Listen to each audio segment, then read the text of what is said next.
about XR, AI, immersive experiences, and emerging trends. With us today, I'm Val Vacante, VP of Solutions Innovation at Dentsu.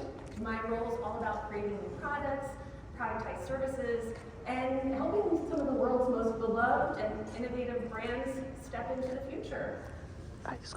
Great introduction, Val. So, hi everyone, I'm Phil Sage. I lead the design innovation function in North America for foods, Pepsico. And we're there to curate the future portfolios, evolve them to consumer trends, and essentially represent them in their best effect in the world. Good morning, everyone. My name is Jason Dailey. I'm at Meta. I'm a director and a head of agency, and my team essentially works with agencies to help them get the best outcomes on our platform. And if you don't know who Meta is, our company's mission is to build the future of human connection and the technology that makes it possible. I'm Marco Carvalho. I'm the founder of Headoffice.ai. We are developing the future of agents and how they help brands to build relationships. I've been in AI for over 15 years. I helped some of the most famous brands like Batman, Avengers, and a few others to translate into AI. And I've been also in XR developing augmented reality, virtual reality for over 10 years too. So all of it is coming together now on this panel, I guess. Exciting group and an exciting conversation. So we're going to go through a couple of trends first, then we'll dive into real world examples. I think everybody here on this panel, we're all kind of creators and makers, not just talkers, but doers. So really want to show some real world examples out there. And then we'll talk about kind of what we do to collaborate, to accelerate, and then talk a little about the future. So that's what we got today. Cool, so let's see. There we go. Probably no surprise to this group, right? Meet your new customers in 2035. So we're gonna have this sort of lens as we dive in. So the first trend we're gonna talk about is the M2M revolution. So machine-to-machine revolution. A couple of numbers here, and you will see a QR code come up. That's actually from our latest Dentsu research on Consumer Vision 2035. So feel free to scan it. It's great material.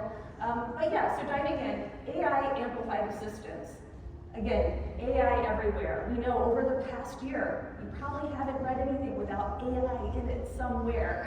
And we're going to continue seeing more of that in the future, right? So we have 7 in 10 people will be using AI in different aspects of their life. 49%, we say cloning you. So they will actually be using clones, AI clones of themselves to deal with daily tasks. Again, some of that's happening today, but we'll start to see evolve it in a big way. And then connected experiences have evolved for years, but as we're going to see it in the near future, is really people having those predictive experiences happening. So having things automatically delivered to their door, or different products and services. And so with that, Jason, I don't know if you want to highlight any bits on sort of AI amplified assistance. Yeah, I mean, I think this is a really exciting space and one that everyone in this room should be focused on.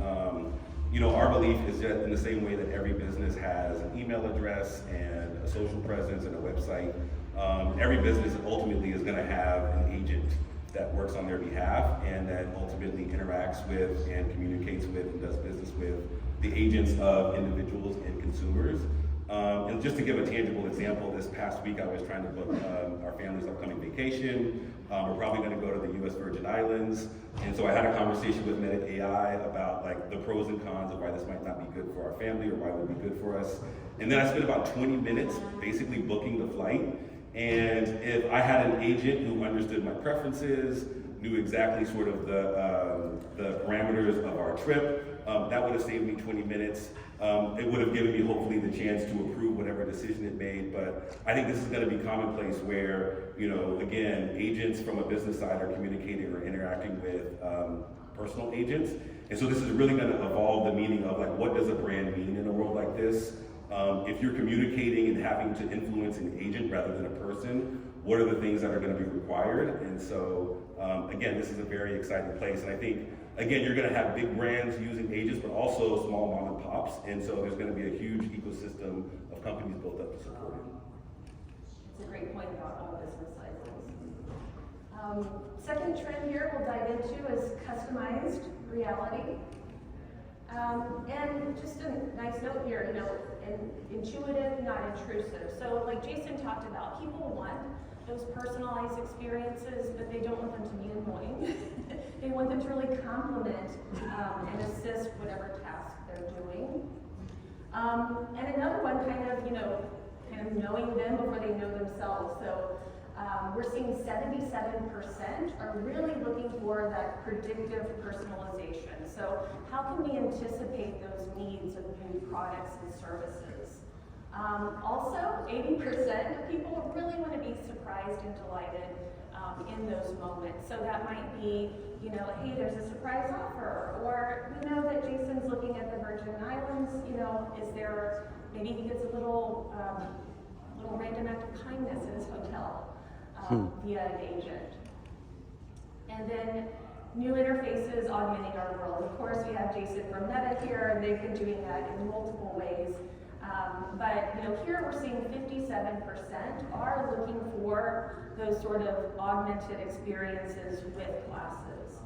So Phil, I know you've done a ton in this area, so.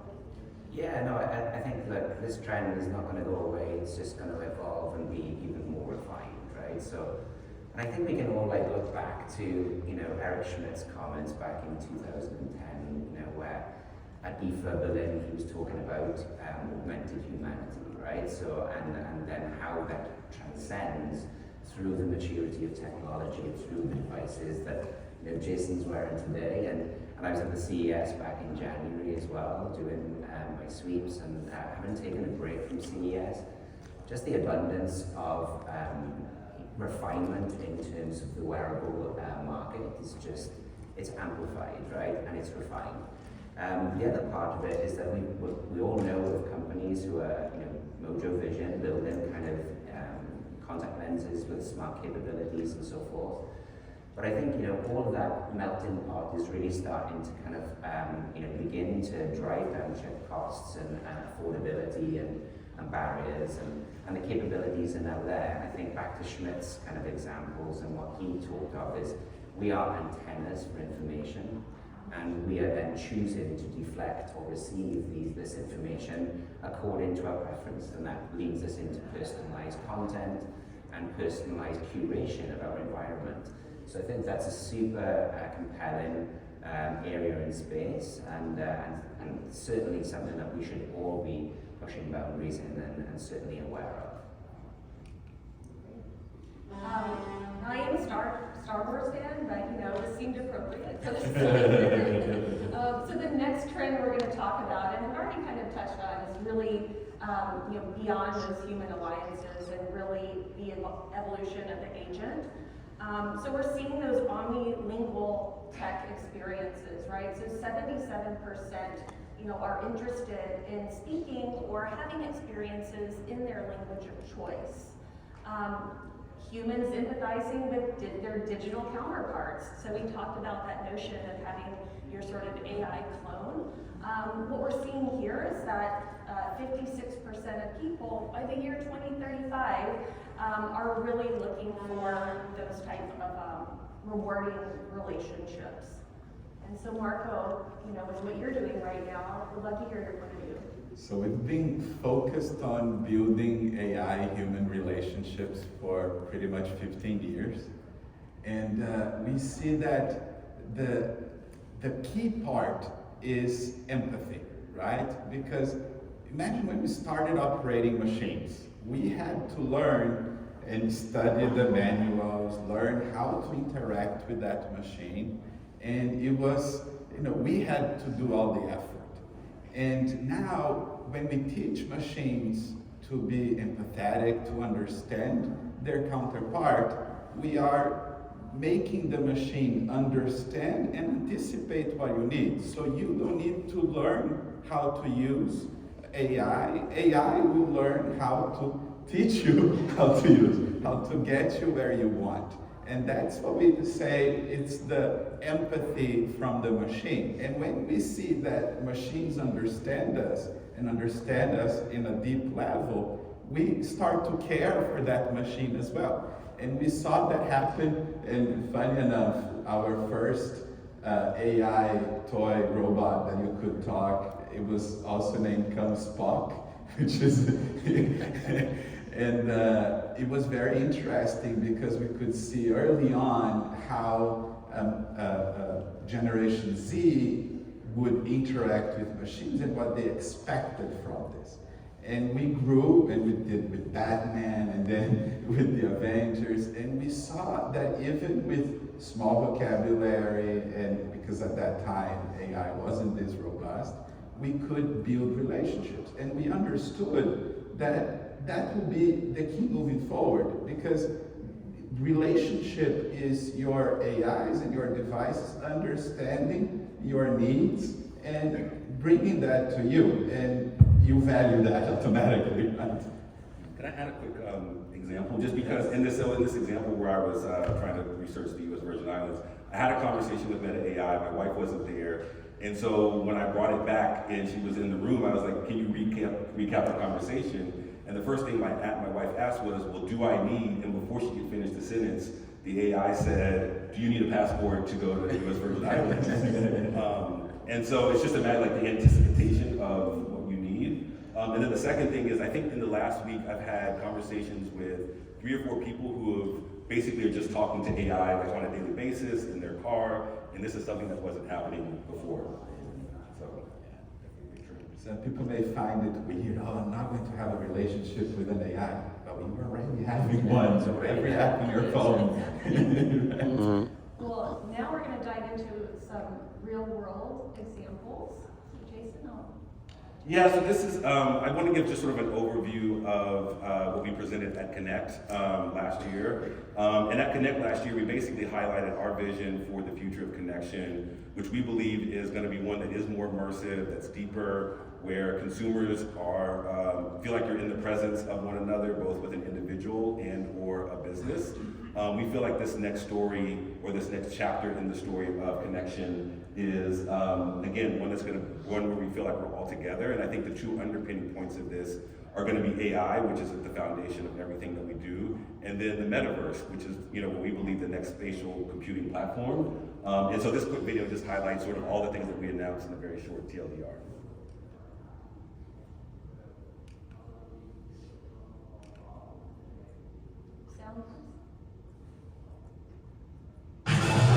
Start to see how the future of computing and the future of human connection are going to look. Let's jump right in. This is the new Meta Quest 3X. High quality mixed reality for $299. Hell yeah. So Meta AI is on track to being the most used AI assistant in the world by the end of this year. Live demos can be risky, yes. They can be unpredictable and potentially embarrassing. Thanks, Albertina. You have the power to create your own opportunities by combining curiosity, adaptability, and resilience in a rapidly evolving digital world. This is our first open source multimodal model, and it's going to enable a lot of interesting applications that require visual understanding. People love their Ray-Ban Meta glasses. Glasses are a very natural computing platform, right? They're great for taking photos and videos. So we're adding the ability for the glasses to help you remember things. And no more forgetting where you parked. This is Orion, the most advanced glasses the world has ever seen. With Orion, we are getting closer to achieving the dream of Reality Labs, to create the next major computing platform that delivers a deep sense of presence like you were right there with others. Thank you for being on this journey with us, and I hope you enjoy the rest of the day at Connect. Thank you.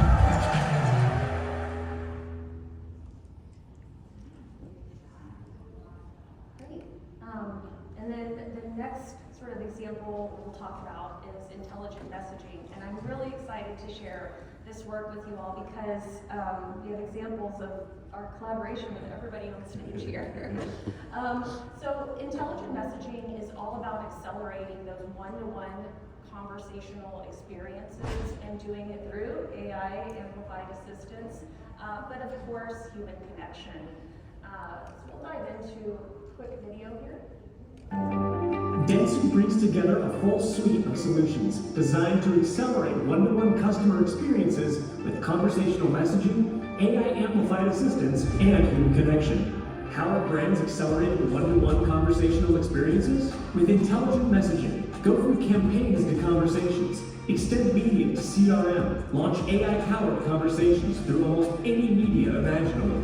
QR codes, in-store signage, event activations, websites, traditional media, and more. Plus, with multi-language features, extend your reach and connect in your language of choice. Provide personalized AI-powered product education, product recommendations, and promotions tailored to customers' unique tastes and choices. Gather customer insights and qualify leads through AI-powered conversations. Leverage your brand's personality and existing content in a one-to-one way. Stay connected with product announcements, tips and tricks, how-tos, loyalty rewards, and shoppable moments. Amplify assistance with AI-powered conversations and our human-powered team 24/7. Increase sales, customer satisfaction, and lifetime value from discovery to loyalty. Innovative brands, schedule a demo today. So that's an overview, and I'll dive into two sort of cases briefly here, just two different scenarios. So this one is Galderma's acne care brand Different, and we really call this case a connected concierge. So really those personalized promotions and product selection. Now, the reason we created this experience is there's over 50 million Americans who suffer from acne every year. 85% of people between the ages of 12 and 24 are suffering from acne of sorts, and then 90% of people in the same group are gamers. I say all of that because, when an acne sufferer goes into a store, and I don't know if you guys have walked down the acne care aisle in the store, it is super overwhelming. There's bright boxes, there's colors, there's all these jazzy words, like, where do you even start? And so we wanted to alleviate that, really from on shelf. And so in this case, this is an exploration of kind of scanning that QR code, from the shelf, being able to ask like, hey, can you tell me about cleansers? Or what's up with these patches, right? And have a personalized experience, with you on the shelf or on the go, anywhere really. Now, where it gets really exciting is we've created a multimodal experience with our latest Level Up campaign, which is focused for gamers. And what happens is if you actually buy the product, you can scan your receipt, go to treatacne.com, scan your receipt, and then you're actually rewarded with power-ups, free power-ups in select Roblox games. So really trying to alleviate that overwhelm for acne sufferers, provide a super simple experience, and then reward them in games that they know and love. And then the next one, I think, does everybody know Chester Cheetah? Yeah, I'm pretty sure. So for this next case here, we're really focused on personality to personalization. For those of you probably who grew up in the 90s, it was always, it's not easy being cheesy. Chester had a voice, a personality, still has a personality for sure. And so we really wanted to bring Chester to life. But doing that in a way that's leveraging the brand's public, brand-approved content and serving it up in a one-to-one way. So here's kind of breaking that down a little bit. On the far left there, that's the existing web content. You guys can go to Cheetos.com and you'll see that same content right now. And a lot of brands invest a lot in content. So what we did is, we said, how can we leverage that existing content and serve it up in a one-to-one useful way? not only having Chester's like, mischievous personality to it, but making it very helpful and useful. So you can ask Chester, like, I know it's quite small on the screen there, but you can ask Chester, like, hey, can you tell me about recipes I can make with Cheetos? And there are some great recipes. Fiery hot fried chicken. But anyway, it'll serve up those recipes on the spot. You get a little snippet of an image, and it goes directly to that content on the website. Also things like where to buy, or different offers. We can also push messages. So for those limited time offer experiences, kind of encouraging people to participate. I think what's great about these examples too is that you're basically meeting the customer where they are. Yeah. You know, this idea of the sort of fluid consumer journey sort of just being linear doesn't exist anymore. And so you've created new and unique ways to engage them in a way that sort of feels natural for ways that they want to. Yeah, I think it amplifies that authenticity, right? So that deeper connection between brand and consumer, right? And that's what, you know, companies like ourselves strive for, right? That really authentic conversation between two parties. And if it's done and curated and it feels, it comes across as very personalized, as a deep and meaningful connection to you, then that's even better. I think that's what the value of the platform is, right? And I think, you know, a build on, you know, what you're saying here, Val, is that you can almost see this as the beginning, right? So on the left-hand side, you see this curated conversation that's happening. And that's landing on the, you know, the smart devices in our pockets, the supercomputers that they are, right? But that does unlock, as a designer, it does unlock lots of capabilities, right? It allows us to start to think about what the threads could be towards other services and other curated experiences. And we're here to talk about immersive experiences, right? And some of them immersive experiences don't necessarily need to be too complex, right? So, how many people here have ordered DoorDash or Grubhub? Probably the entire group. See all the hands coming up. Don't be shy, right? But the reason I ask this is that, you know, if anybody has tracked that little kind of car that's kind of on its way to deliver the goods to you, that's an immersive experience, right? That's drawing you into what I believe is a sticky digital experience and immersive experience. Now, if you go to the next slide, what I wanted to emphasize today is that on one end, if you've got curated content, on the other end, thinking end-to-end, thinking the value chain, you can create some really interesting and compelling brand experiences on that latter foot. So if you go to the next slide, so what I'm sharing today is a pilot that we did recently over Super Bowl. So it is intended to be an individual test and learn pilot out of the Frisco nest that exists up in near Dallas, Texas. If you go to the next slide, what you'll see in the video is basically, you know, what the experience is, right? So you've gone through the motions, and now you've selected what you wanted to bring to the home. The average delivery time is under 5 minutes. And that fast speed reaction to that curated kind of demand moment is pretty spectacular and pretty amazing. So there's lots to learn from this, right? And how you're connecting these experiences together. If you go to the next slide, you will see a little bit of the UX, UI that was generated. So this is kind of pre-show or pre-event. Again, it was over a window over the Super Bowl. And essentially then during launch, the campaign went live, curated brand experience then was essentially made available, and then the messaging goes to the nest and then gets released and then delivered to your door.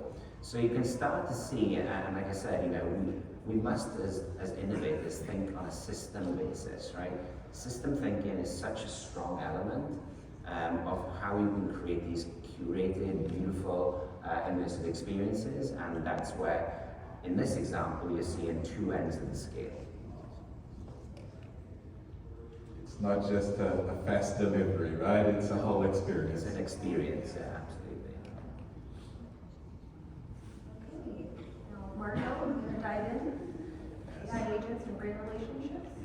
So now we are all familiar with Gen AI, talking with ChatGPT and everything. But when we are going to use it in our business, when we're going to use it for our brand, we don't want the answers to be just bland, right? They need to be according to your brand approved content. They need to be according to your compliance. They need to keep the voice of the brand and all of these characteristics that makes your AI agent unique and make it be able to represent your brand and really build relationships. Otherwise, they're just generic AI, and we don't build relationships with generic AI. They need to have something compelling. So we started developing such agents like with Chester, but also with many other retailers and franchisees. And what we're doing is making sure that each agent really represents the brand, is connected to all the systems that that brand or company needs for the agent to interact. It's connected with all the compliance and knowledge bases and things that your agent needs to perform. And what is great about them is that they can be deployed anywhere. So we're focused on building multi-channel agents. They started actually inside the virtual world we did together with Dentsu. And so you could be fully immersed. And then we started bringing it to the real world.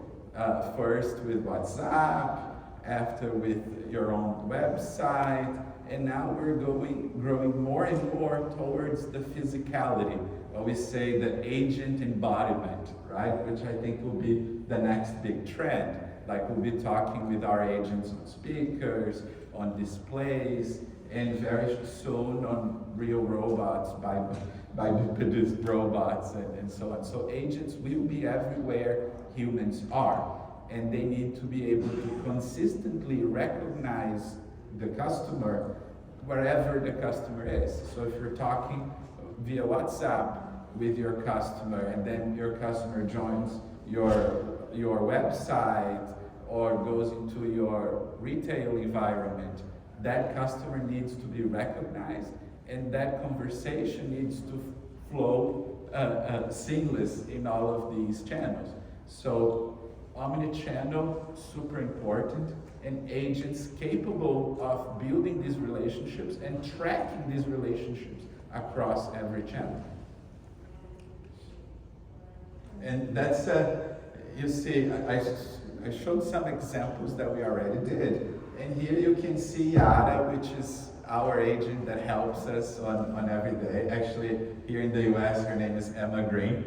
So we have a little short video that shows how these agents are able to understand the business, represent the business, make decisions, and interact with the team. Hello, I am Emma. I am an AI agent trained to talk to customers via multiple channels. Awesome, a new customer. He wants to talk to me via WhatsApp. Meeting booked. Customer on board. Now, I will send an email to Carol saying we have a new customer. Email sent. Perfect service. Visit Headoffice.ai and talk to me. See, it's being everywhere we are and making sure that they can interact like team members do and understand when to send an email to a colleague, when to take actions. And it's super easy to build. We show, you can go to the next one.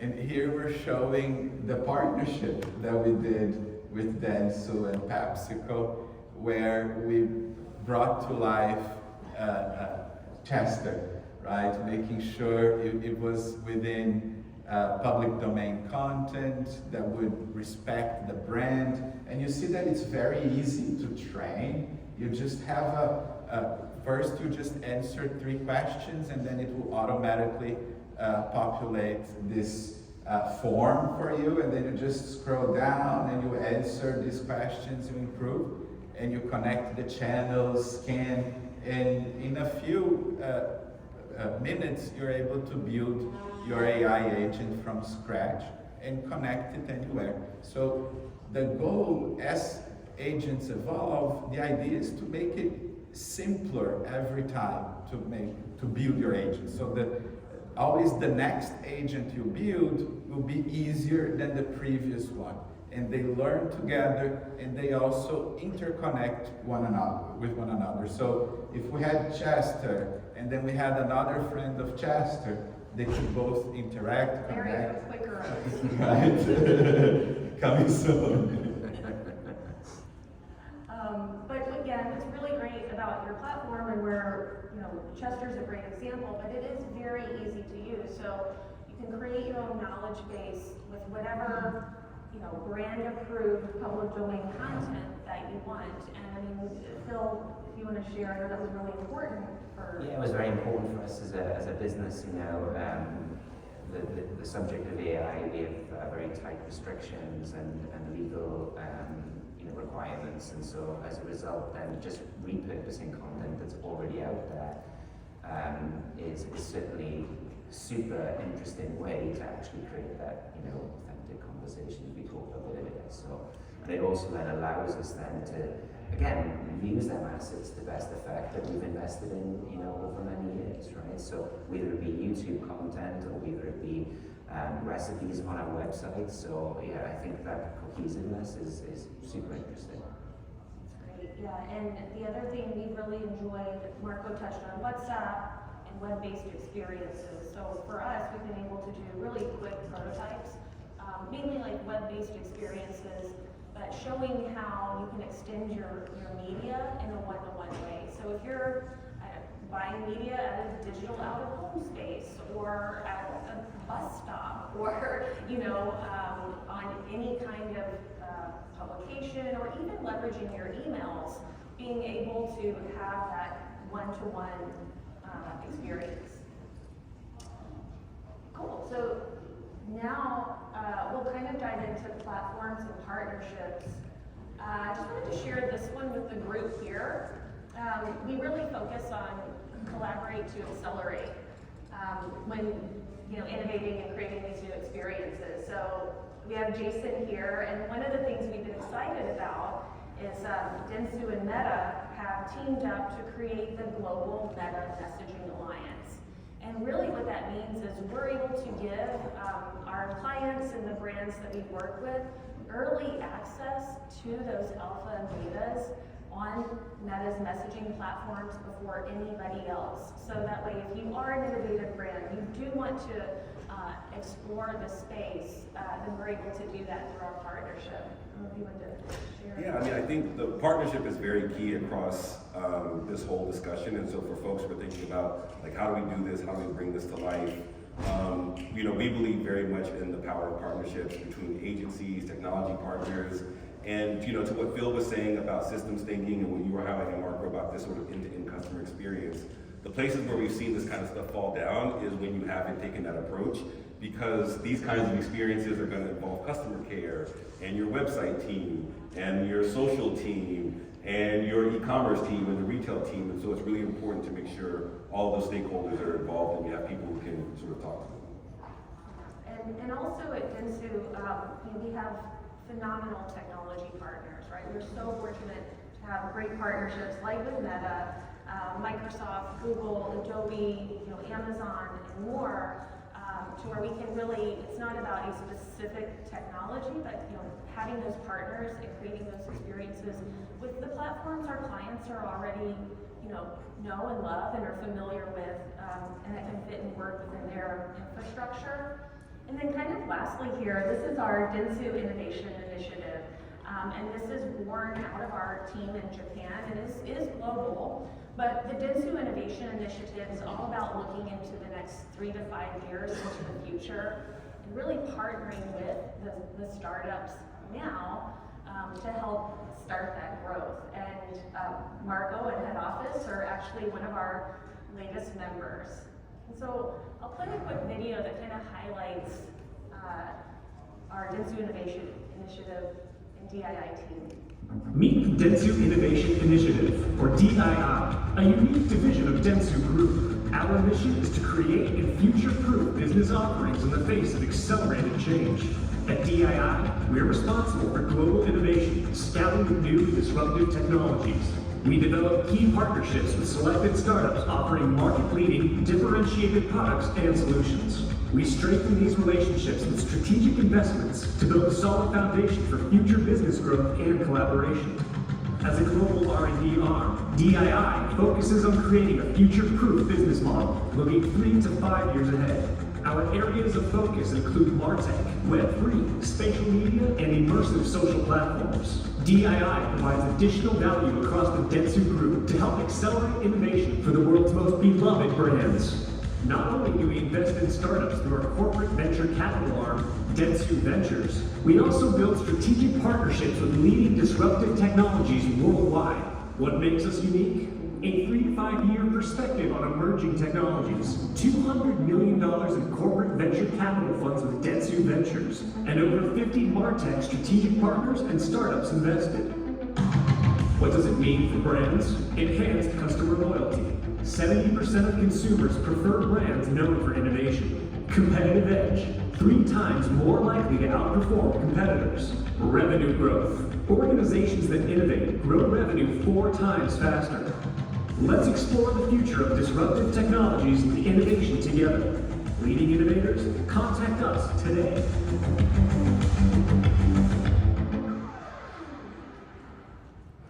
So if you are an up-and-coming startup, you're focused on any of those areas, please reach out. Marco, Meta, Pepsico are examples of that model. Great, and so with that, Phil would love to know your perspective on just partnership in general. Yeah, I think, look, we talked a little bit about, tackling the problem to solve, and bringing an outside-in perspective, bringing in relevant partnerships, identifying competency gaps that you may have. But for me, I want to emphasize the message of one team. I think we need to look internally in order to align, yes, we're a very big, large organization, but if there is no kind of cohesive bridge building and bridges built within a department level, then there's a miss, right? So because otherwise something gets created over here without any visibility over here. So I think that idea of one team and one cross-functional unit working in harmony is super, super important. And that really has helped us to identify maybe them lacks of competencies and partnerships that we may want to seek and get. So that involves working with, Pep Ventures, Pep Labs, separate parts of the business. So again, it's not just, marketing, design, engineering, and so forth. So that would be my kind of, my advice. Cool. And then Marco, from your experience? We can't do anything without partners, right? Especially when we are a platform that connects multiple channels, like meta channels and robots and everything. And as a startup, especially working with Dentsu, working with large organizations is very hard because you have to put multiple teams and multiple people together. A case is, I've known for so long and we couldn't do it together. We had to have Dentsu together because there's so many people to coordinate, so many different teams, so many different necessities. And when we talk about agents, it changes completely your workflow. Right? If you are implementing an agent in your organization, we think at first that you're just going to put it in a part of your process, of your workflow, and that's going to work the same way as it does now. But as you start implementing agents in your workflow, you see that it will change completely. And you will need to negotiate with pretty much every part of your organization, just because how they interact in the background and how they can interconnect with multiple departments. So you have to have multiple departments involved. So having partners that understand that process, that understand that implementation is really good. And having such a partner like Dentsu, it gives us room to grow because, you know, a large organization can kill a startup in the beginning. So, because they require so much of your time, and sometimes projects just, you know, doesn't go live. And if you are a startup and invest so much time in those big organizations, you can be left out with nothing as they change priorities and things like that. So working with Dentsu allowed us to work with multiple large organizations without the need for us to do all of that process and onboarding. They're able to do that for us, and we can focus on what we do best, which is technology and the platform. Yeah, it's a good point what you said, Marco, just kind of talking about where we've seen with intelligent messaging in different parts of the organization, right? So everybody's really excited about, you know, this notion of, oh, it can help my customer support team. Oh, it can help train our employees. You know, it can help, you know, create those one-to-one experiences with consumers. And a lot of folks don't know where to start. And so that's where, like, through our collaboration and partnership, we're able to work with the brand and kind of dive in and say, okay, like, we don't have to do everything at once. Let's just focus on this test and learn. And so, like, what we did with Chester is a great example of that. And as Phil said, there's numerous experiments going on. And then Jason, anything else you'd like to add from? No, I mean, what I said before about just, again, thinking holistically and, you know, making sure that you're contacting and working with stakeholders across the organization. Again, this is where we've seen those kinds of things fail or not get the desired outcome. So, yeah, communicate as, you know, quickly and a lot. And then I know we're getting close to the end here, but hey, we're at South by. It's all about creativity, connection, tech. So of course, we have to talk about the future. And would love for, you know, each of you just to share a little bit about where you see kind of the future of XR, AI, agents, you know, consumer experience, workflows, etc. So, Phil, do you want to? Yeah, I mean, I can kick us off. I mean, for me, this ubiquitous overlay of our world and digital is here. It's not coming, it's here. And then just observation of, you know, physical kind of embodiment of AI within physical forms. Again, reflecting on some experiences at CES and some demos there. You know, so this idea of, you know, someone in the home who's going to help, you know, whether it be in robot form or so forth. That's just coming like a freight train, right? So I know, Marco, you've been heavily involved in some things like that. And whether that be represented in a head, a robotic arm, or a full bot embodiment, then, you know, there's certain tasks that are going to be certainly kind of handled by that investment, you know, in the home, as well as investment in, you know, enterprise and industry. Well, and it's really interesting what you said about, you know, robotics and food. So I don't know if any of you all had a chance to check out the South by Innovation Award Showcase yesterday, the finalists. But one of the finalists is Pasha, and it's actually a robot that you can put, you know, on your counter. It has over 500 recipes. You just sort of load it up with the ingredients, select, you know, go, and it will cook, you know, your meal without anybody there. You can go do your task, watch your show, go for a run. 30 minutes though, make sure you're back in time. But it'll do that. And so, you know, I think like we're seeing that now, like, that product, for example, is out now, you know, so we're seeing more of those things. Also, just in the beauty space, another sort of South by finalist had a lipstick sort of robot for people with disabilities. It was Bolicario and Caesar Interactive Hub collabed on that. And it's just a great way to, where you're leveraging computer vision to sort of scan your face. It puts the lipstick on for you through AI, and just a great way to have more accessible experiences for people. And I think we're going to more, not only anticipating needs for everyday customers, but also, people with disabilities to help assist their everyday lives as well. Yeah, I'll go. I would just consider thinking about sort of the future in terms of 3 time horizons, so sort of near, upcoming, and sort of, next. And so right now I would say think about how you can implement AI in your business to improve workflows, to get to better creative faster, to automate a lot of your processes, whether that's media buying or procurement.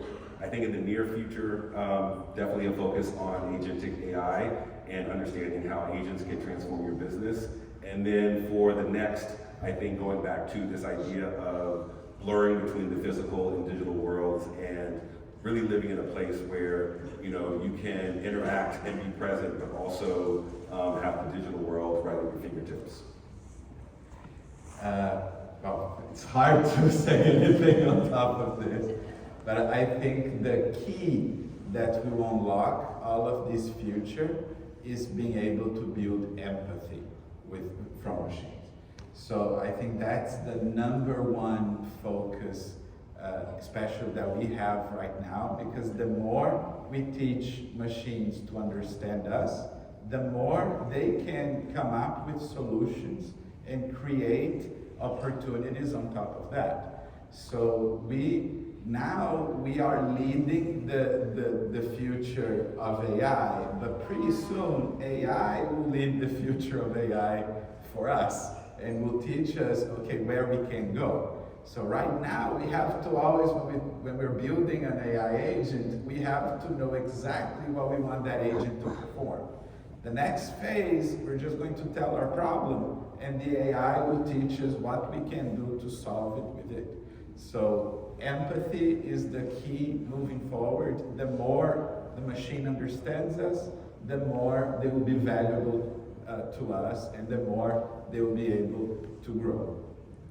Yeah, I think that's great. And the other thing that reminded me of, Marco, is just really also where we can have shortcuts, right? And so where we can be more efficient and more sustainable. We know we need to look after this rock we're all sitting on it right now. And I think, Phil's example of your experiment that you guys did with Wing, you touched on that part of it, right? Yeah, that was. Yeah, I mean, at the end of the day, you're trying to decarbonize the value chain, right? So, and that's a big part of a collective responsibility, right? So, in no matter what part of product, brand experience, or industry that we're involved in. So, yeah, that was certainly kind of a key beat for us to really learn and understand and unpack. And the other part I'm really excited that's sort of happening now, but I think we're going to start seeing it more and more commonplace, are the interfaces, right? So, so more of the glasses. I think we're going to see more kind of like just gesture-based and holographic experiences happening in retail. Again, touting the phenomenal finalist of the South by Southwest Innovation Awards, but Hagen was there, and they have an experience. They teamed up with Proto and have the sort of boxes in various sizes, and really to help assist, in those retail experiences, or you could be in an airport.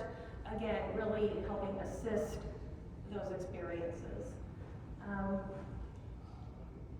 And we're almost at time. I have one sort of bonus question for everybody here is what advice would you guys give brands or businesses, both big and small? Because Jason, you kind of touched on the not only large brands and businesses, but also small businesses. So what advice do you guys have? In my case, I think don't be afraid, don't be scared. Like with companies, start experimenting. It is easier than you think. And it's ready. You don't need to, it's not the future, it's now. So start small, go in, try, and don't be afraid because it's really the future. And every company we worked with, they have achieved a better outcome than expected from the beginning. So, and this has only been possible pretty much in the past 4 months, 5 months that AI really became stable. So now really the results are fascinating, and I welcome you all to take a look. I would say, in addition to our building on that, it's, think about the way that you're innovating sort of through two lenses. One could be like, how are we improving the things that exist today? Like, how are we taking current use cases and workflows and making them faster, better, more efficient? So if you have like a train, like how are we making this train faster? But then also have a team where people are thinking about, well, what is a different mode of transportation? Like, who's building an airplane, or who's building a different way of getting to the next destination? And so I think some organizations either do one or the other. I think you need to be sort of rooted in the present, because you're going to have a CFO and people who you need to answer to in order to demonstrate results. But if you're also not thinking about coming up with new ways of doing things, you may miss out on big opportunities. I can reinforce that as well, and maybe a slight build as well is that identifying the right problem to solve is the key to anything, right? And then the unlock is through fueling it with the right data to get to solution fit, but build, test, learn, build, test, learn, build, test, learn, continual loops of build, test, learn. Yes, as an industrial designer, it's very easy for me to talk about that, but that experimentation allows things to evolve, it allows to get feedback quickly, and it allows something to resonate extremely strongly at the end, the final output. So that would be some really base guidance.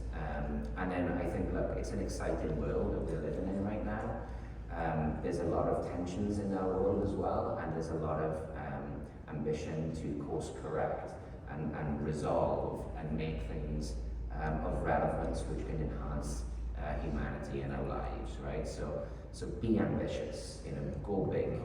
That's my kind of call to action. Yeah, I completely agree with that. Where we've had a lot of success working with brands like both, small, nimble brands, to some of the largest brands in the world, is really applying a now near next approach. So kind of building on what everyone here said. So now it's like, what is the problem we're solving now? What is the quick win that we can do to bring, the key stakeholders along? What does the near look like? There's nothing worse than doing kind of a one-off prototype and not go anywhere. So being really clear about like, okay, we're going to do this now. This is what we expect. The near is going to, based on those learnings, this is what that could look like. And then the next, ultimately where we want to go. And so when we're talking to those key stakeholders, it helps get everybody aligned from the get-go, and then having those check-ins and the test and learns along the way. So we are almost at time, but really wanted to thank everybody here for joining us today. We'll be available around for any questions. So have a fantastic South by, and